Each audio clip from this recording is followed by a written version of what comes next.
ਕਰੀਏ। ਇੱਕ ਪਾਸੇ ਤਾਂ ਇੰਡੀਆ ਜਾਂ ਇੰਡੀਆ ਦੇ ਪ੍ਰਾਈਮ ਮਿਨਿਸਟਰ ਮੋਦੀ ਹੁਣੀ ਇਹ ਕਹਿ ਰਹੇ ਆ ਵੀ ਟਰੰਪ ਹੁਣੀ ਉਹਨਾਂ ਦੇ ਯਾਰ ਆ ਤੇ ਅਸੀਂ ਫੱਟੇ ਚੱਕ ਦਾਂਗੇ ਆਉਣ ਵਾਲੇ ਸਮੇਂ 'ਚ। ਦੂਜੇ ਪਾਸੇ ਜੋ ਖਬਰਾਂ ਆ ਰਹੀਆਂ ਤੇ ਲੱਗਦਾ ਮੈਨੂੰ ਇਹ ਲੜਾਈ ਕਾਫੀ ਗਰਮ ਹੋ ਜਾਣੀ ਹੈ। ਪਿਛਲੇ ਦਿਨਾਂ ਦੇ ਵਿੱਚ ਬੀਜੇਪੀ ਨੇ ਜੋ ਬਲੇਮ ਕਰ ਦਿੱਤਾ USA ਨੂੰ ਵੀ ਜਿਹੜੀ ਡੀਪ ਸਟੇਟ ਆ ਉਹ USA ਉਹ ਉਹਨਾਂ ਦੀ ਸਰਕਾਰ ਨੂੰ ਡੀਸਟੇਬਲਾਈਜ਼ ਕਰਨ ਦੀ ਕੋਸ਼ਿਸ਼ ਕਰ ਰਹੀ ਹੈਗੀ ਆ। ਤੇ ਇਸ ਤੋਂ ਬਿਨਾ ਇਲੋਨ ਮਸਕ ਉਹਨਾਂ ਦੀ ਜਿਹੜੀ ਕੰਪਨੀ ਆ ਸਟਾਰਲਿੰਕ ਉਹਨਾਂ ਦੀ ਜਿਹੜਾ ਇੰਟਰਨੈਟ ਆ ਇਨਐਕਟਿਵ ਕੀਤਾ ਗਿਆ ਇੰਡੀਆ ਦੇ ਵਿੱਚ। ਉਹਦਾ ਕਾਰਨ ਇਹ ਦੱਸਿਆ ਗਿਆ ਵੀ 2 ਰਾਊਟਰ ਜਿਹੜੇ ਉਹਨਾਂ ਦੇ ਸੀ ਜੋ ਯੂਜ਼ ਕੀਤੇ ਜਾਂਦੇ ਸਟਾਰਲਿੰਕ ਦੇ, ਉਹ ਇੱਕ ਮਨੀਪੁਰ ਦੇ ਵਿੱਚ ਲੱਭਿਆ ਗਿਆ ਜੋ ਕਿ ਮਿਲੀਟੈਂਟਸ ਯੂਜ਼ ਕਰਦੇ ਸੀਗੇ। ਉਹਨਾਂ ਨੇ ਸਮਹਾਉ ਗੁਆਂਢੀ ਕਿਸੇ ਮੁਲਕ ਤੋਂ ਲਿਆਂਦਾ ਸੀ। ਤੇ ਦੂਸਰਾ ਇੱਕ ਸਟਾਰਲਿੰਕ ਵਾਲੀ ਡਿਵਾਈਸ ਜਿਹੜੀ ਫੜੀ ਗਈ ਆ ਜਿੱਥੇ ਉਹ ਡਰੱਗ ਨੂੰ ਜਿਹੜਾ ਆ ਲੈ ਕੇ ਜਾ ਰਹੇ ਸੀ। $4.2 ਬਿਲੀਅਨ ਵਰਥ ਆਫ ਮੈਥ ਸੀਗੀ। ਇੰਡੀਆ ਦਾ ਸਭ ਤੋਂ ਵੱਡਾ ਡਰੱਗ ਵਾਸਤੇ ਇਹ ਕੀਤਾ ਗਿਆ ਸੀਗਾ। ਸੋ ਸਟਾਰਲਿੰਕ ਨੂੰ ਬੰਦ ਕਰਨ ਦੀ ਵੀ ਗੱਲ ਕਰ ਰਹੇ ਹੈਗੇ ਆ ਤੇ ਦੂਸਰੇ ਪਾਸੇ ਬਲੇਮ ਵੀ ਕਰ ਰਹੇ ਹੈਗੇ USA ਦੇ ਉੱਤੇ ਵੀ ਨਹੀਂ ਜੀ ਤੁਸੀਂ ਸਾਨੂੰ ਜਿਹੜਾ ਆ ਡੀਸਟੇਬਲਾਈਜ਼ ਕਰ ਰਹੇ ਹੈਗੇ ਆ।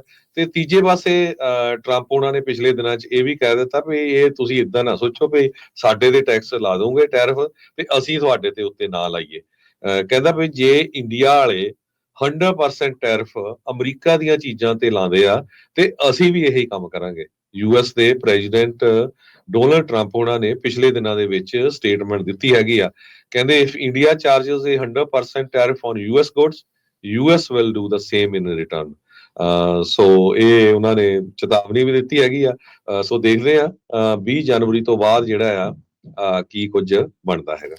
2 ਚੀਜ਼ਾਂ ਹਰਜੋਤ ਸਿੰਘ ਜੀ ਇਸ ਦੇ ਵਿੱਚ ਨਾਲ ਇਹ ਜਿਹੜੇ ਇੰਡੀਆ ਵਾਲਿਆਂ ਦੇ ਜਿਹੜੇ 2 ਚੀਜ਼ਾਂ ਇਹਨਾਂ ਨੇ ਆਖੀਆਂ ਨਾ, ਇੱਕ ਤਾਂ ਸੋਰਸ ਵਾਲੀ ਵੀ ਉਹਨਾਂ ਨੇ ਆਖੀ ਸੀ ਵੀ $1 ਬਿਲੀਅਨ ਤੱਕ ਉਹਨਾਂ ਨੇ ਖਰਚਿਆ ਆ ਮੋਦੀ ਦੀ ਸਰਕਾਰ ਡੇਗਣ ਨੂੰ, ਨਾਲ ਡੀਪ ਸਟੇਟ ਦੀ।